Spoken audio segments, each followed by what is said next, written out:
เก็บเห็ดเด้อ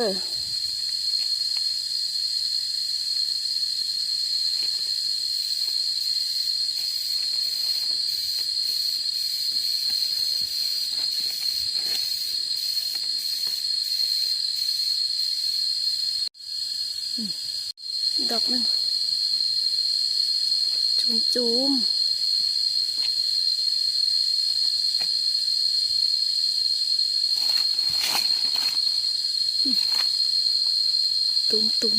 ุ่ม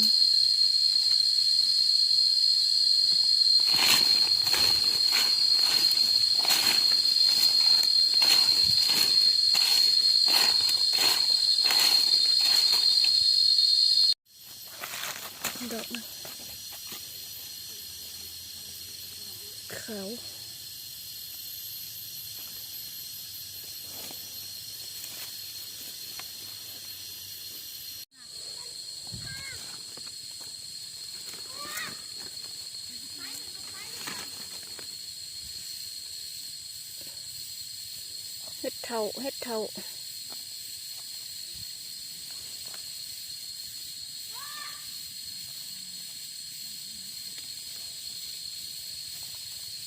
เห็ดเถาเห็ดเถา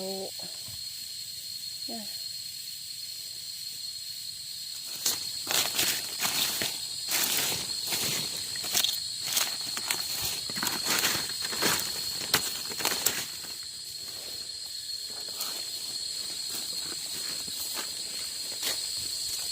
ดอกนึงเห็ดขาว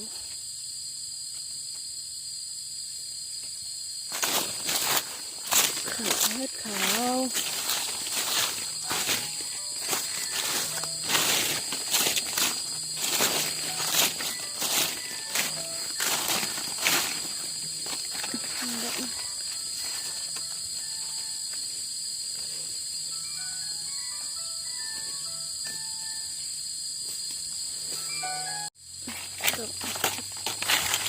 ไปตัดเอาตุ่มเด้อตุ่มงามดอก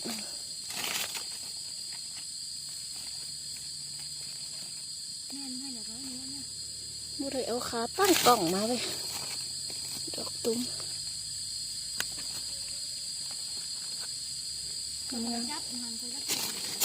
หวายแบ่งกันกินเด้อ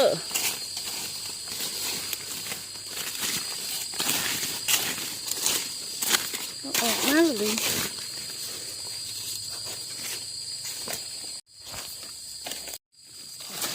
หนึ่งเห็ดขาวเด้อ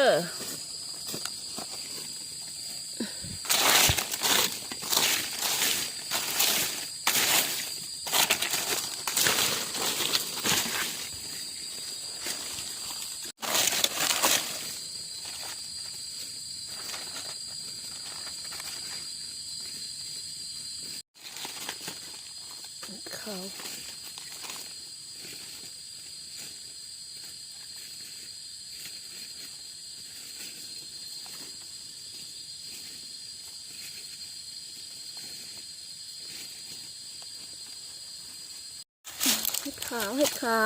วได้แต่เห็ดขาวนี่ล่ะเด้อ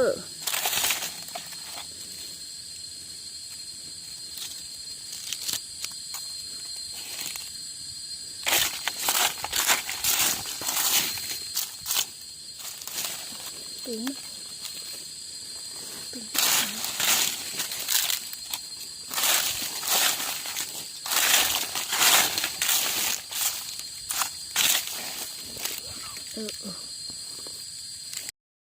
จีเห็ดขาว